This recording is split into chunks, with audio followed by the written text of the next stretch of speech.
tu veux continuer. Vas-y, tu veux.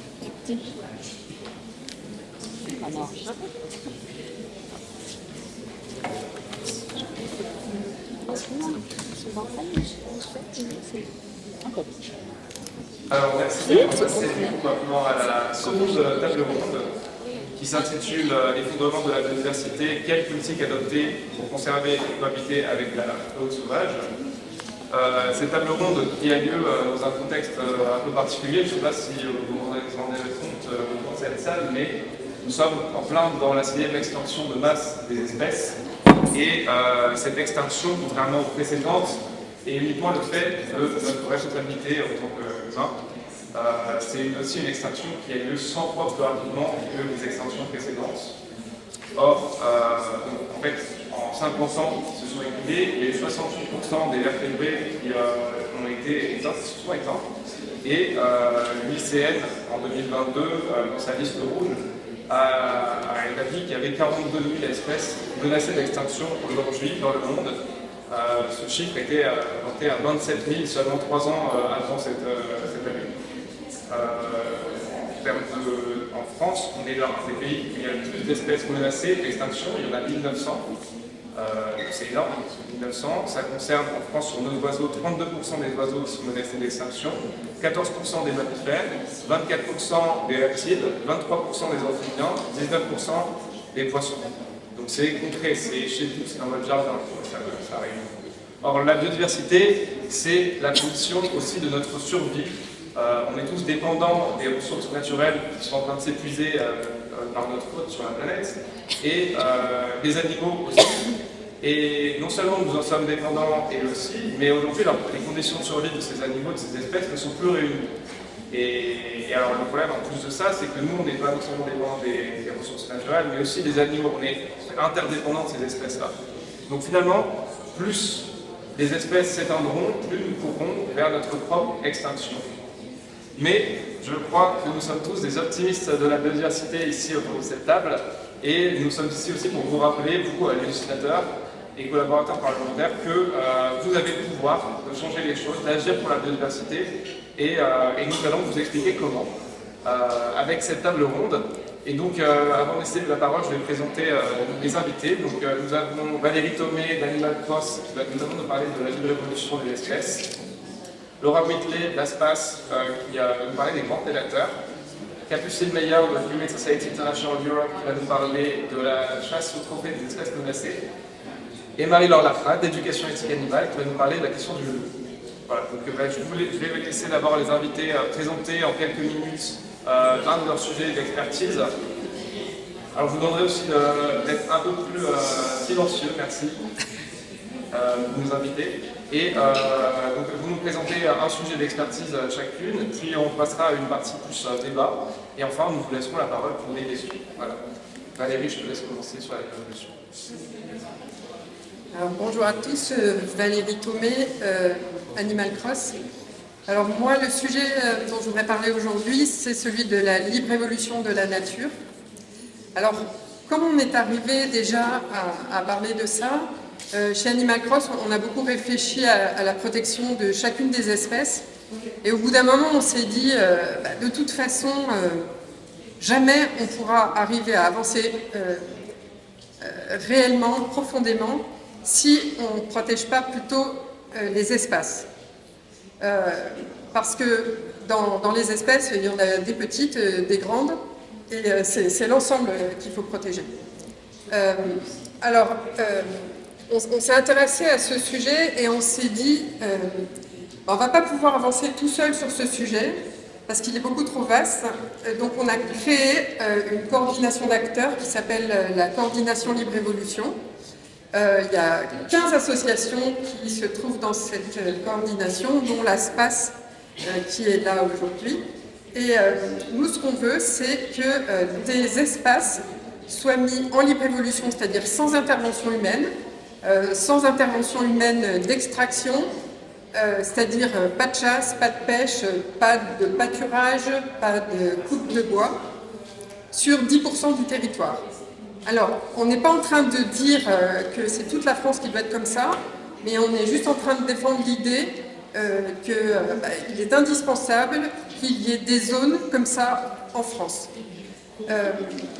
Et en fait, ce qu'on constate aujourd'hui, c'est que dans la stratégie nationale de la biodiversité, cette idée elle n'est pas présente. Il y a l'idée de la protection forte, mais la protection forte à la française, c'est une protection qui permet, dans la plupart des cas, la pêche, la chasse, la coupe de bois, etc. Donc je vous expliquerai un petit peu plus tout à l'heure que dans les autres pays, on réfléchit aussi dans ce sens de la libre évolution. Voilà. Et alors oui, nous ce qu'on voudrait avec cette coordination libre évolution, c'est faire une proposition de loi pour définir la libre évolution dans la loi française. Donc, Laura, pour l'ASPAS, alors nous, la préservation de la biodiversité, on la voit aussi à travers le prisme de la préservation des grands prédateurs, qu'on peut surnommer aussi les gardiens du vivant. Donc, parmi ces grands prédateurs terrestres, on a le loup, l'ours et le lynx. Ce sont 3 espèces qui ont quasiment disparu du territoire français, ou qui ont été éradiquées, qui sont revenues naturellement.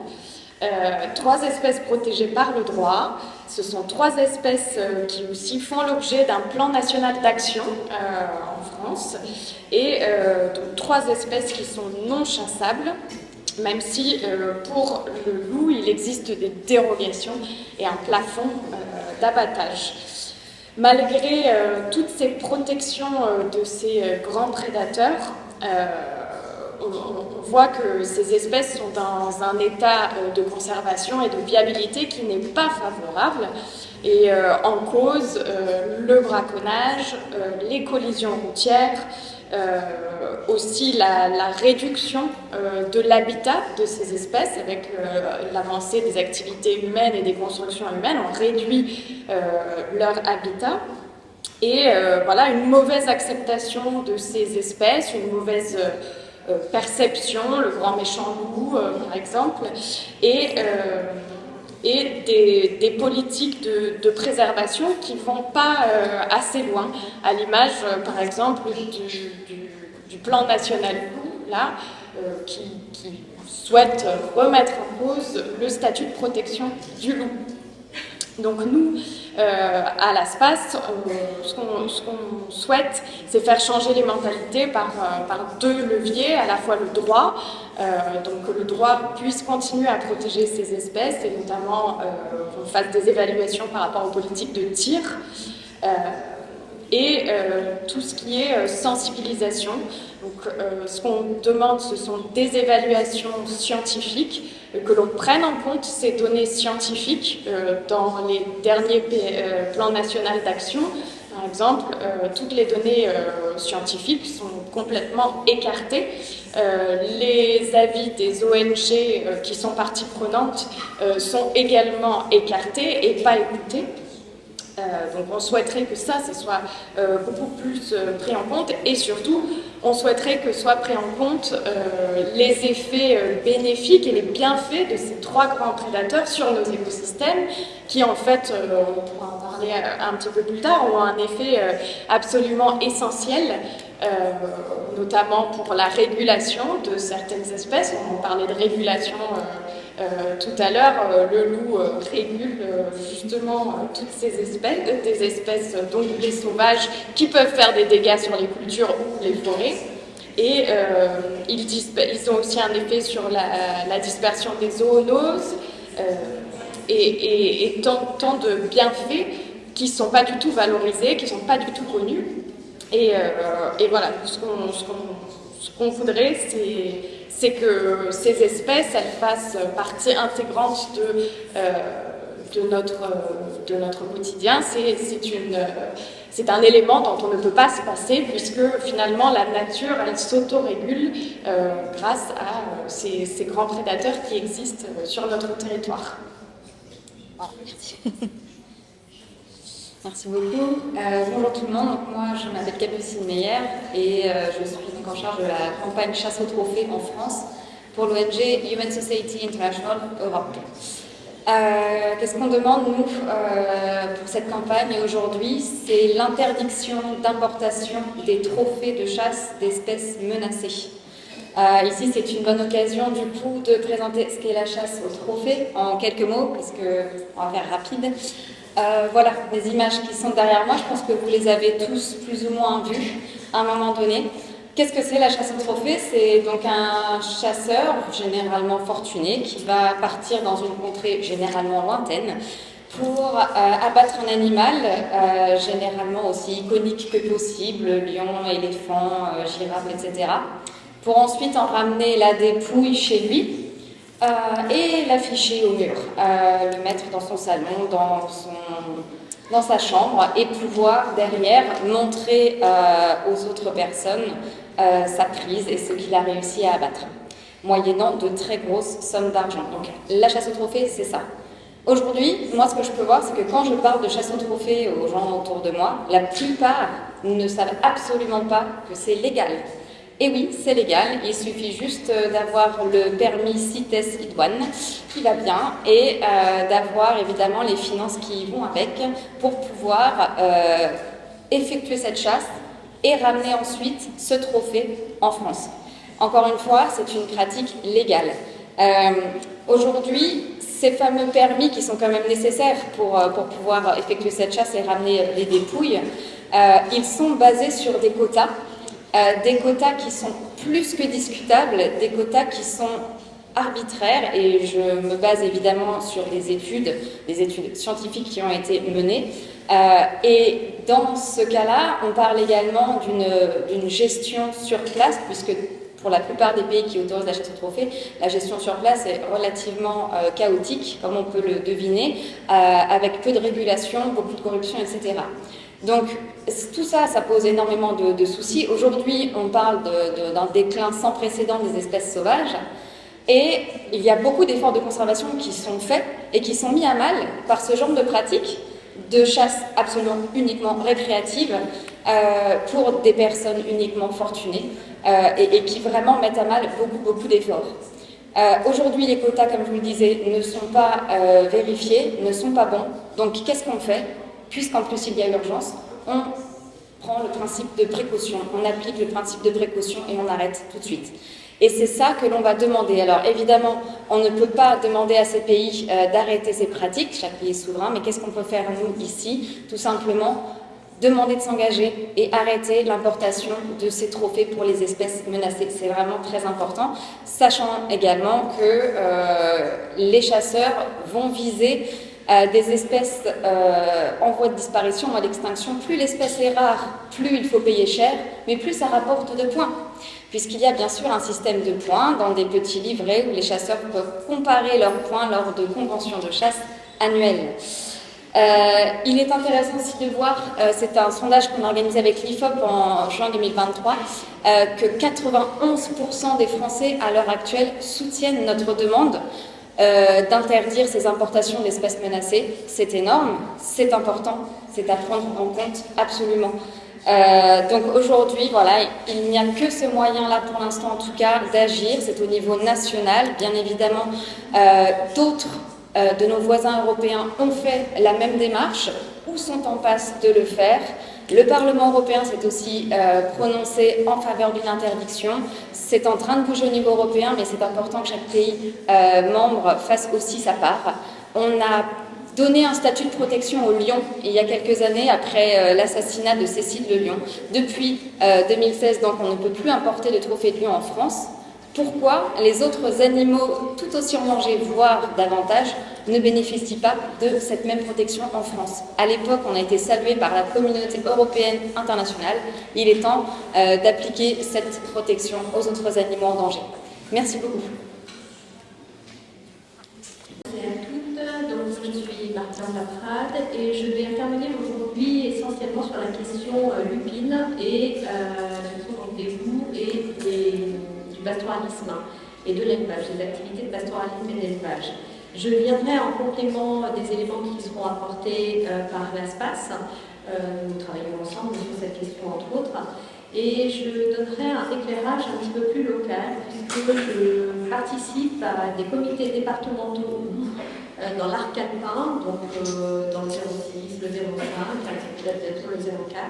Et je ferai remonter quelques informations de ces réunions qui parfois sont assez surréalistes.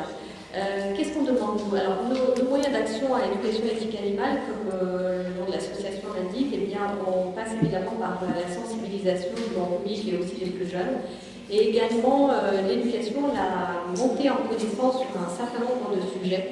Et même s'il y a des connaissances sur le sujet du loup, eh bien parfois ce sont quand même des idées fausses, des idées reçues, les contes, le mythe, etc.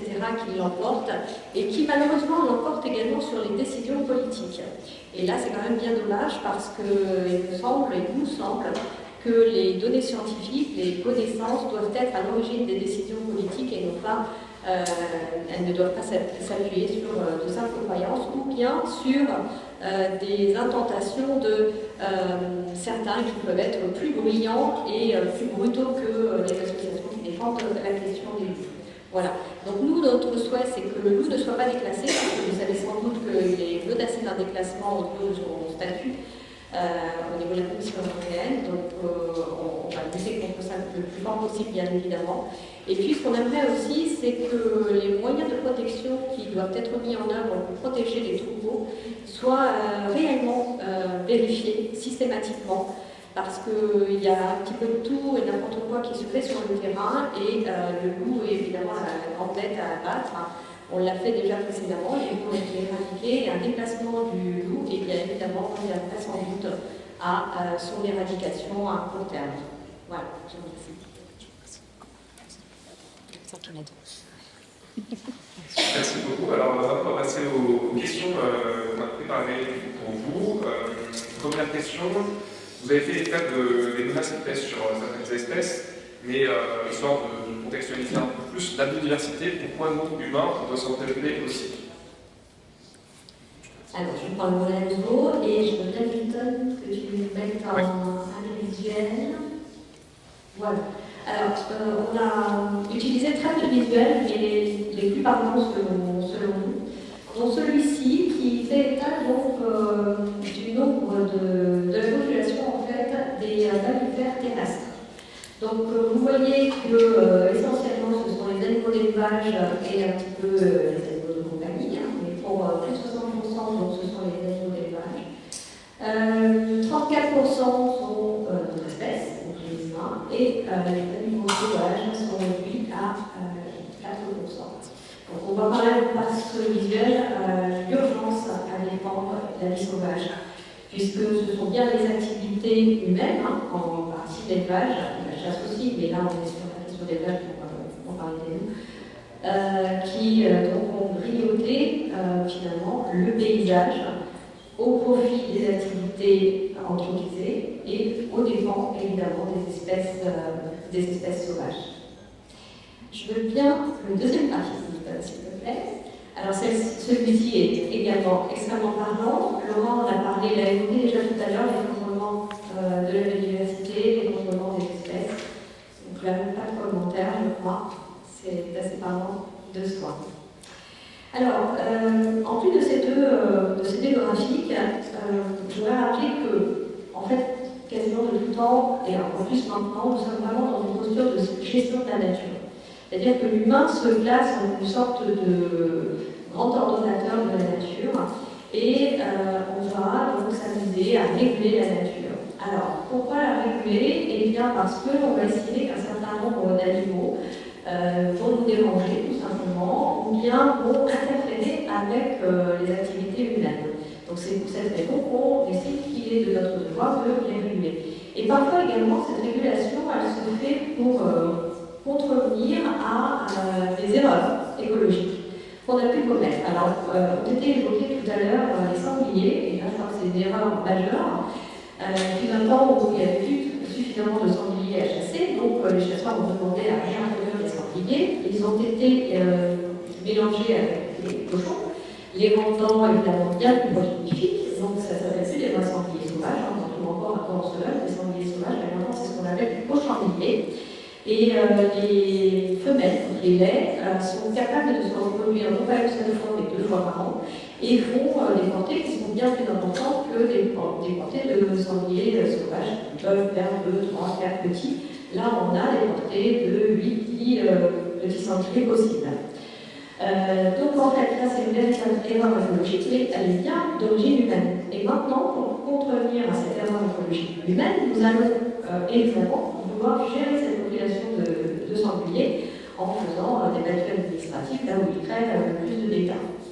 Et là-dedans, il va y avoir aussi des prédateurs naturels. Alors pourquoi ne pas envisager également de laisser la place aux prédateurs naturels qui pourraient eux-mêmes réguler, entre autres, les sangliers, pas que, Pauline avait évoqué également d'autres animaux qui pourraient être régulés par les prédateurs naturels. Je voudrais aussi attirer votre attention sur certaines expressions qui sont trompeuses. On parle de gestion de la nature, on parle de prélèvement, on parle de contrôle des populations. Et qu'est-ce que ça veut dire, prélèvement et contrôle des populations? Et bien en fait, ce sont des millions d'animaux qui sont tués, tout simplement, qui sont persécutés. Et c'est ça qu'on appelle des prélèvements, parce que ce sont des expressions un petit peu plus policées que je parlais évidemment simplement d'abattage. Excusez-moi, je ne voudrais pas oublier des choses importantes. Ah oui, je vais plus mettre le... Voilà, c'est bon, il est parfait. Merci Milton. Alors, vous avez tous entendu sans doute parler de l'approche Une seule santé. Ce sont des études scientifiques, hein, ce n'est pas une lubie d'association. Ce petit graphique, enfin ce petit dessin, montre combien sont interconnectées la santé animale, la santé humaine et la santé environnementale. A été évoquée tout à l'heure la question des zoonoses, et là on est en plein dedans. Vous avez évidemment, on va voir le Covid entre autres, mais on a aussi l'idée de la pétalière par exemple, et l'OMS dit, ce sont des études qui montrent que 60% des maladies infectieuses humaines sont en réalité des zoonoses. Qu'est-ce que c'est qu'une zoonose? C'est une maladie qui peut se transmettre d'un animal vers l'espèce humaine. Or, la biodiversité, eh bien, elle va agir contre la prolifération de ces zoonoses. De quelle manière? Eh bien, imaginez un agent pathogène dans un milieu naturel. Cet agent pathogène va contaminer une espèce. Si cette espèce est majoritaire dans cet environnement, et bien l'agent pathogène va évidemment proliférer sans qu'il va pouvoir se disperser autant qu'il peut. Si, à l'inverse, il y a d'autres espèces qui vont faire en quelque sorte barrière, en forme de barrière spécifique, et bien cet agent pathogène, en rencontrant des espèces qui, elles, ne vont pas être infectées par l'agent, vont faire en quelque sorte barrière à cet agent pathogène qui, du coup, aura sa diffusion limitée. D'où l'importance, évidemment, de la biodiversité dans les écosystèmes. Je rappelle également que les activités d'élevage limitent beaucoup la biodiversité. Pourquoi? Parce qu'elles empiètent évidemment sur le paysage naturel des animaux sauvages, sur la biodiversité des animaux sauvages, et qu'on n'a que quelques espèces finalement d'animaux d'élevage. C'est très très limité le nombre d'espèces domestiquées. Donc, bien évidemment, les zoonoses peuvent joyeusement se répandre. Je vais m'arrêter là et passer à qui vous en avez parlé. Merci Claire, merci un petit peu plus Non, juste pour compléter par rapport au sanglier, une petite anecdote assez rigolote. Dans la Drôme, la une des journaux il y a quelques mois, c'était les chasseurs sont mécontents parce qu'il n'y a plus de sangliers. Et oui, les loups les appelaient tous croqués. Donc voilà, pour vous dire que finalement la régulation elle peut se faire naturellement. Et quand il y a des grands prédateurs, quand on respecte ces chaînes, en fait, tout est naturel. Donc je ne reviendrai pas sur les zoonoses, mais voilà, simplement donner des exemples concrets aussi de ces espèces qui sont essentielles pour notre biodiversité. Les loups et les grands prédateurs en général ont un effet de dispersion sur les ongulés sauvages, donc ils ne restent pas sur un même territoire, ils ne stagnent pas sur un même territoire, ce qui permet aux forêts de se régénérer, aux insectes de revenir, aux oiseaux de revenir, aux mammifères de revenir, et donc ça contribue à un écosystème qui est très riche pour nous. Donc, voilà, pour nous, les grands prédateurs, ce sont vraiment nos alliés et ils sont tout simplement indispensables.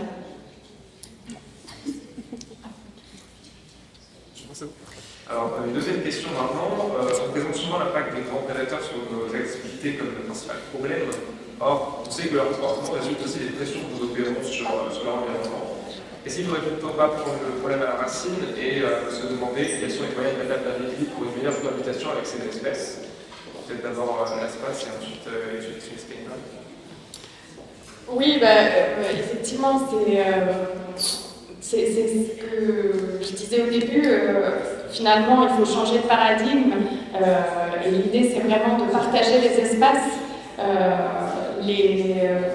Nos activités humaines n'ont pas forcément vocation à empiéter sur tous les territoires. On peut cohabiter sur certains espaces, laisser des espaces naturels pour les grands prédateurs et pour toutes les espèces. Finalement, on a tendance notamment dans le monde de l'élevage, à mettre le problème, tous les mots sur les loups ou les ours qui s'attaquent à des proies qui sont faciles comme les ovins. Finalement, on se rend compte par rapport aux chiffres et au nombre de victimes d'ovins qui sont prédatés et d'attaques qu'il y a, que c'est très peu par rapport au cheptel français. Ça représente 0,16%, donc c'est très peu. Et finalement, par rapport à d'autres problématiques qui rentrent en jeu, notamment économiques, la concurrence internationale, etc., finalement, on met en avant les grands prédateurs comme les boucs émissaires, mais c'est pas vrai. Peut-être Moi, je veux bien compléter sur la question de l'élevage sauvage que je connais bien, parce que je suis en région Rhône-Alpes.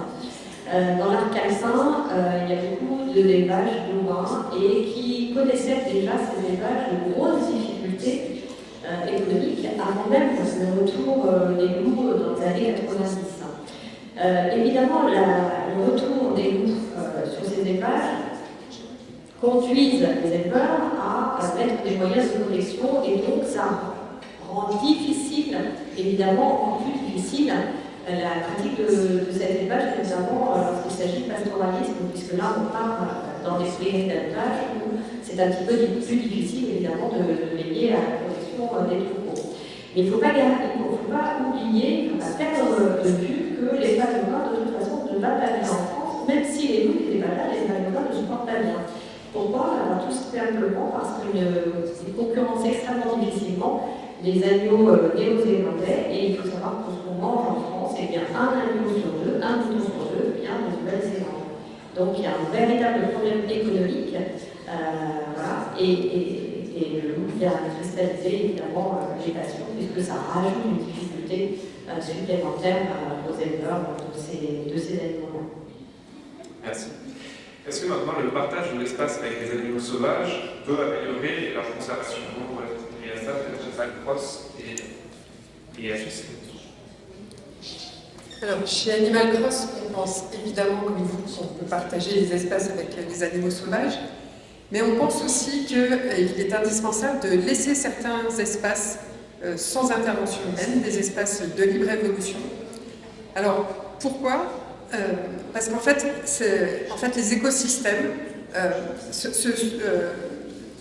doivent être complets pour permettre à l'ensemble de la nature de coexister. Et ces façons de protéger un animal seul ou une espèce ne suffisent pas pour protéger l'ensemble de l'écosystème. Et aussi, autre chose qu'il est important de comprendre, c'est que dans la nature, plus un écosystème est âgé, plus il est complet et plus il permet à un grand nombre d'animaux d'exister. Dans les arbres, par exemple, il y a énormément d'oiseaux qui dépendent des cavités des arbres, et ces cavités des arbres, elles n'arrivent pas sur des arbres jeunes, mais sur des arbres plus anciens. Donc ça, ce sont que des exemples.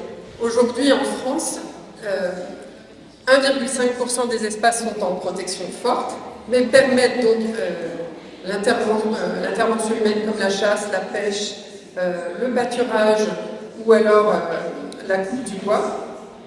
Et nous, ce qu'on voudrait, en fait, aujourd'hui, il n'y a que 0,6% où les espaces où les animaux vivent totalement en fait. 0,6%, ça veut dire quasiment rien. Et nous, ce qu'on voudrait, c'est arriver à 10% du territoire pour permettre enfin à la nature sauvage de se réparer. Parce qu'en fait, la qualité de la nature, c'est d'être résiliente. Elle sait se réparer seule et s'adapter à la fois à la chute de la biodiversité et au réchauffement climatique. Et les solutions, elle ne nous a pas attendu pour les avoir. Voilà. Merci.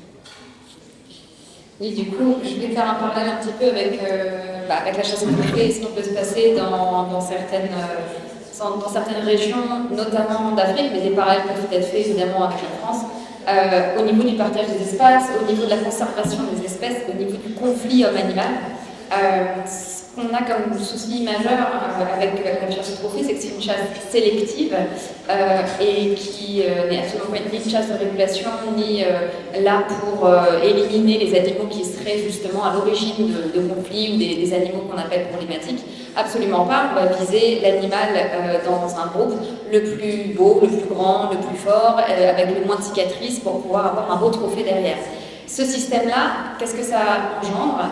Ça engendre un dérèglement profond et du groupe social dans lequel évoluait cet animal, bien évidemment, mais aussi de tout ce qu'il y a autour, en termes de biodiversité et aussi en termes humains. Lorsque vous déréglez de cette manière un groupe social, vous allez avoir énormément de conséquences, ne serait-ce que sur la transmission aux plus jeunes, ne serait-ce que sur le pool génétique qui peut s'en voir vraiment affecté. On voit une augmentation des infanticides également, énormément de choses comme ça, et une augmentation du conflit homme-animal. Ces animaux vont se rapprocher derrière des communautés locales, vont passer à l'attaque pour certains. On a vu ça énormément, notamment dans les familles d'éléphants qui sont visées par les chasseurs de trophées. On a également des prédateurs qui vont choisir, du coup, par manque de transmission de techniques de chasse, etc., puisqu'il leur manque des membres importants, vont choisir la facilité, se rapprocher des cheptels, se rapprocher des fermes et attaquer. Ça n'arrive pas quand le partage des terres se fait correctement, quand on laisse un espace vraiment sûr et réservé pour ces animaux-là. On le voit dans tous les endroits où les réserves ne sont pas autorisées à la chasse, il y a beaucoup moins de conflits que l'inverse. Et donc c'est vraiment quelque chose à prendre en compte sur justement ce partage de l'espace.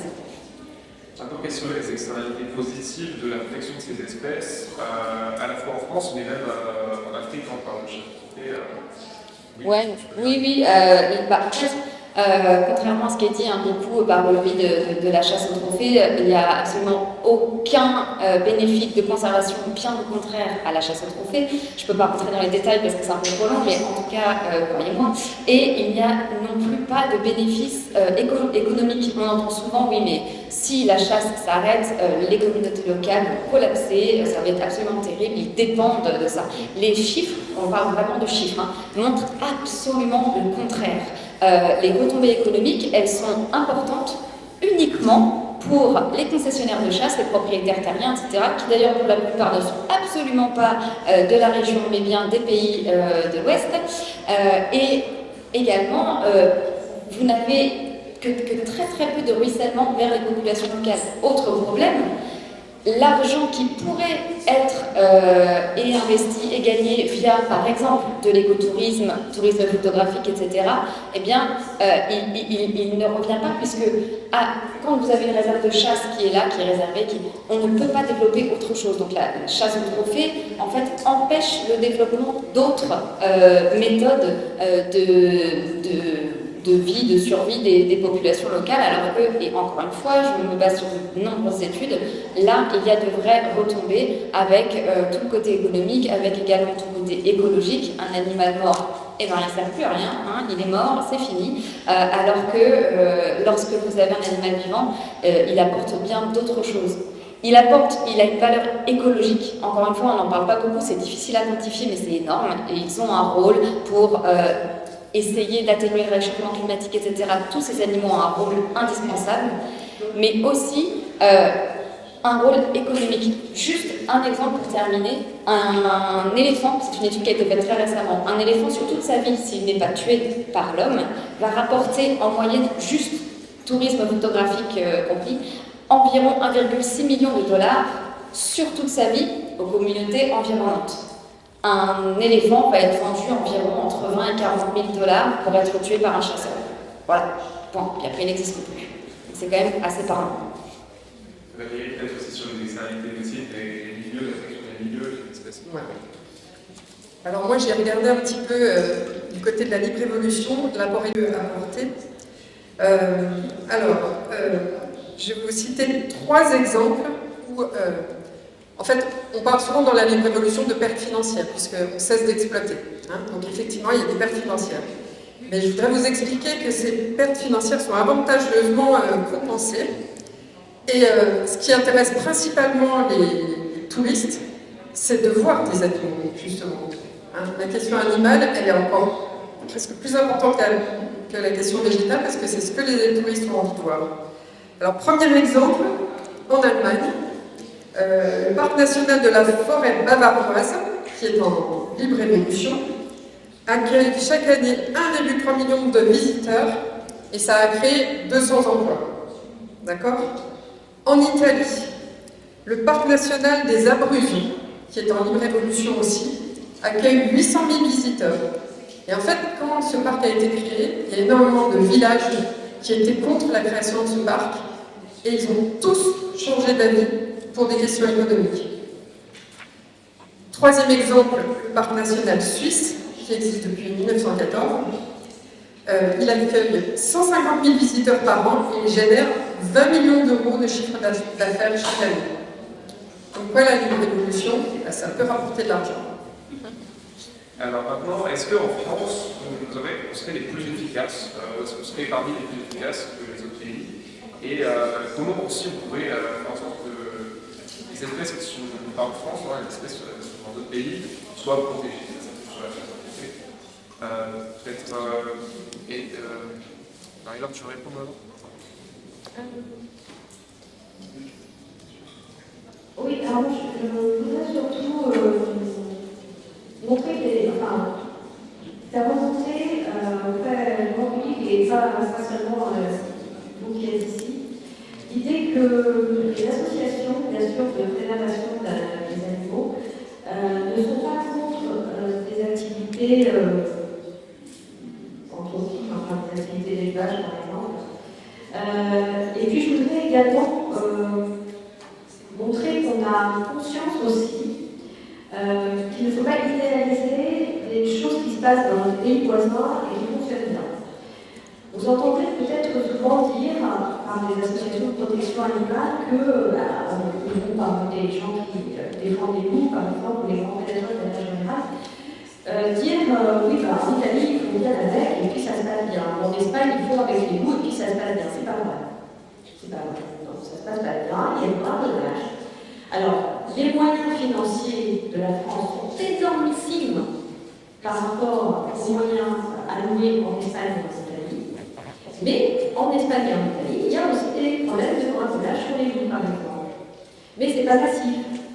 Mais ce n'est pas les éleveurs qui sont devant les préfectures ou devant le siège de l'OFB pour demander l'éradication des loups. Non. Pourquoi? Tout simplement parce que ces pays voisins ont continué à faire leur activité en présence des loups. Les loups n'ont pas été éradiqués ces pays. Donc, les activités d'élevage, par exemple, ont évolué en parallèle de la présence des loups. En France, ce n'est pas le cas. Depuis les années 45, il y a beaucoup de loups en France. Donc évidemment, c'est facile d'envoyer les brebis, c'est du vrai vécu ce que je vous raconte, d'envoyer les brebis sur le versant en face et de regarder 2 ou 3 fois dans la journée avec les jumelles pour voir si le troupeau était toujours en face, sans aucune protection, quelle qu'elle soit.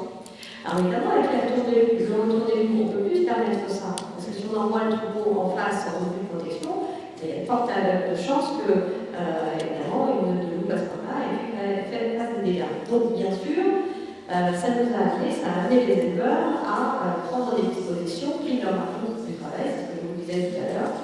Mais je crois que la France, elle met beaucoup d'argent sur la table pour ça.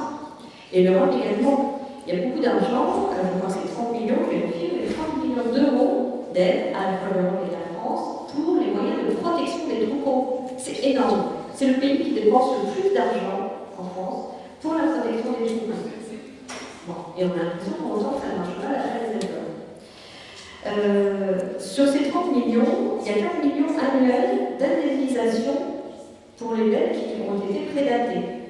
Des prédatées, exactement, par les loups non exclus. Hein, parce qu'avant, on avait la déprédation par des chiens errants.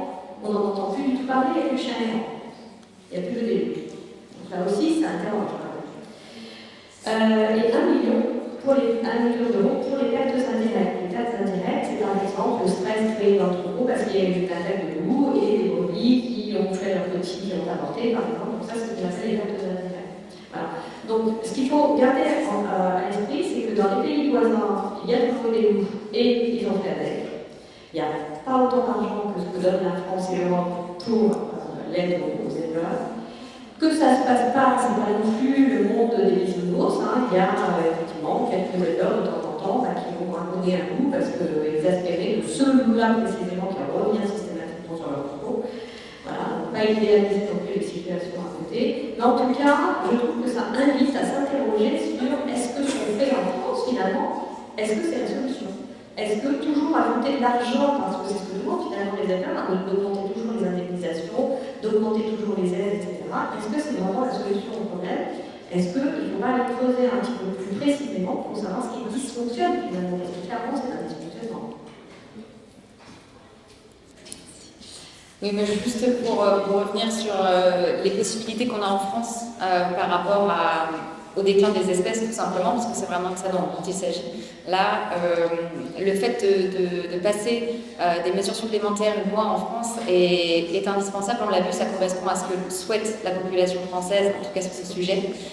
Il faut savoir aussi que, comme je le disais tout à l'heure, chaque pays est souverain, donc on ne peut pas interdire la chasse au trophée là-bas sur place. Mais pour information, un sondage l'année dernière a quand même montré que 2 Sud-Africains sur 3 étaient contre la chasse au trophée, contrairement à ce qui peut être souvent annoncé. Encore une fois, c'est quelque chose, c'est une tendance qui augmente. De plus en plus de personnes comprennent qu'il y a une alternative, évidemment, à ce genre de pratique. Là, d'autres pays européens ont sauté le pas. On a la possibilité de le faire de manière légale. La législation européenne l'autorise. Les normes CITES, nous devons nous y conformer, mais nous avons tout à fait, en tant qu'État membre, le droit d'aller au-delà des recommandations. Ça, c'est important aussi de le savoir. Et c'est vraiment quelque chose qui est important et le seul moyen à l'heure actuelle, en tout cas, d'agir sur cette question-là. À notre niveau, à nous, au niveau national, et encore une fois, va suivre derrière de plus en plus de pays et une commission européenne qui va bien être obligée de se mettre au diapason. Alors concernant la libre évolution, moi je voudrais dire que clairement la France manque largement d'ambition. En fait, la libre évolution n'est même pas dans la stratégie nationale des aires protégées. Donc, nous, ce qu'on voudrait dire, c'est que il va bien falloir quand même se mettre au diapason de l'Europe, qui, elle, demande à l'horizon 2030 de passer à 10% de terres en protection stricte. Protection stricte étant l'équivalent de la libre évolution. Alors, je vais vous dire un petit peu, je vais vous donner aussi 2 exemples. En Europe, celui de l'Allemagne. L'Allemagne est déjà à 3% de libre évolution, quand nous, on est à 0,6%. Et en fait, elle se donne comme objectif de travailler sur des grandes zones de non-intervention et elle a pour objectif que 5% de la surface totale des forêts du pays soient en libre évolution et 10% des forêts de l'État. Donc c'est largement supérieur à nous. Et puis je vais vous parler aussi de la Suisse. La Suisse avance sur la libre évolution à grands pas et a pour objectif, à 2030, d'être à 5% de libre évolution dans le pays. Et en France, on n'a même pas défini ce que c'est que la libre évolution. Alors, avant de laisser la parole au public, on a une dernière question. C'est sur le loup. Alors, Laura, peut-être tu voudras y répondre. En fait, le loup, aujourd'hui, on peut en abattre 19% de l'espèce en France. Et on voit bien que les tirs en fait n'ont pas d'impact sur la population, c'est même inutile. Donc qu'est-ce que vous proposez pour aider la situation critique? Oui, alors juste petite précision, donc l'ASPAS, aux côtés d'autres associations de protection de la nature, siège au groupe national loup, qui est une instance qui rassemble les parties prenantes sur la question de la production du loup et des activités d'élevage. Ce qu'on peut noter, c'est que finalement, depuis 2004, qu'il existe des plans nationaux d'action, il n'y a jamais eu d'évaluation des précédents plans. Donc, tous les 5 ans, il y a un nouveau plan. Et en fait, il n'a jamais été évalué. Donc, on n'a aucune connaissance sur l'efficacité des tirs. Il n'y a aucune étude qui prouve que c'est efficace. Et pour autant, on pratique toujours cette politique d'abattage à tir qui, finalement, certains scientifiques ont démontré que les tirs, ça pouvait désorganiser une meute et donc faire que des loups solitaires s'attaquent plus facilement à des proies qui sont beaucoup plus accessibles, des ovins, que des proies sauvages. Et en fait, un loup qui est mort, il ne va pas apprendre, en fait, il va être remplacé systématiquement par un autre loup. En fait, on peut déplorer que toutes ces données scientifiques, elles n'aient pas été prises en compte pendant des années. Il n'y a pas d'évaluation non plus de l'efficacité de tous ces programmes sur à la fois le niveau de conservation des loups et les activités d'élevage. Peut-être juste montrer sur le graphique qu'on voit finalement que la population de loups, elle augmente très nettement, mais vous voyez que finalement le nombre de victimes, des ovins déprédatés, n'augmente pas autant que les loups. Donc ça montre bien quelque part qu'on a une population qui augmente, et pour autant on n'a pas plus de victimes. Là, on peut se poser des questions. Et peut-être conclure sur le fait que cette année, donc pour le nouveau plan national d'action qui va commencer en 2024, il y a eu des crédits accordés à la recherche. Donc ça, on peut plutôt s'en féliciter, notamment sur la recherche sur le loup, sur l'efficacité des tirs, sur les moyens de protection et leur efficacité. Et ça, c'est plutôt positif. On espère en tout cas que ça va donner des données pour construire les prochains plans. Oui, je voudrais simplement rappeler ce que c'est qu'un plan national d'action, parce que la définition en introduction semble quand même assez intéressante. Le plan loup a pour objectif d'élaborer une nouvelle méthode de gestion de l'espèce fondée sur une meilleure connaissance de l'espèce et de ses modes de vie pour mieux la protéger et permettre également la protection des troupeaux et des éleveurs. Donc là, le nouveau plan d'action national loup échappe à ces objectifs, en fait, parce que ce qui est demandé quand même clairement, c'est que le loup soit déclassé. Et donc, la préservation de l'espèce, ça on passe un petit peu à côté quand même. Je voudrais simplement aussi rapporter quelques éléments très locaux. Je vous ai dit tout à l'heure que je siégeais en comité départemental loup. Alors systématiquement, dans ces comités, la première chose, c'est qu'on félicite vraiment de manière très très appuyée les maîtres loutiers qui font très très bien leur métier avec passion. En l'occurrence, c'est les élus, c'est seulement qui les questions. Même si le préfet coordonnateur a été quand même obligé à un moment de dire qu'il a pu calmer les ardeurs des maîtres loutiers et des éleveurs parce qu'on tuait un peu trop dans ce département, c'était 0,5 en l'occurrence, et qu'il n'allait pas en rester à tuer dans les autres départements. Un peu se méfier. Je voudrais aussi vous rapporter que dans ces comités, tous les syndicats d'éleveurs présents remettent en question les estimations d'OMB. OMB qui est quand même la structure institutionnelle qui est censée faire l'estimation du nombre de loups. Donc là aussi, ça comprend la planète que les chasseurs et les éleveurs demandent à eux-mêmes comptabiliser les loups. Voilà, il y a un petit conflit d'intérêt qui me semble pas être problématique. Ensuite, j'ai entendu des élus parlementaires, notre fonction quand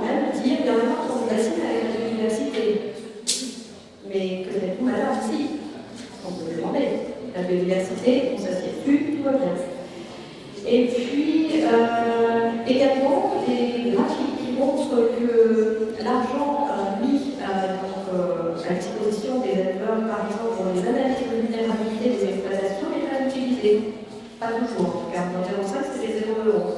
Dans le 13, dans le 06, en revanche, ils font des analyses de vulnérabilité de zones d'exploitation et ça fonctionne. Bref, un éleveur qui dit de toute façon ce sera un loup ou les loups, il va falloir choisir en s'adressant aux élus. Récemment, dans le Jura, suite à un lot qui a été présenté, il n'y avait aucun moyen de protection qui n'avait été mis en place. Et bien, le préfet a autorisé donc, des activités de tir illégaux. Donc. Et puis, dans le département, au département du 05, le président du conseil départemental, un élu également, qui a offert par 2 fois une queue de loup au préfet en printemps. Et puis l'ensemble des élus de ce conseil départemental qui a voté quasiment unanimement le soutien à ce plan du comité départemental. Voilà. Et puis à l'inverse, et je parlerai après quand je on a aussi des éleveurs qui fonctionnent bien avec les loups, mais malheureusement, ils reçoivent des messages combinatoires quand on ne trouve pas les représailles, avec des chiens tués ou des grillages qui sont découpés. Voilà, il faut aussi connaître la situation sur le terrain pour se rendre compte de ce que c'est.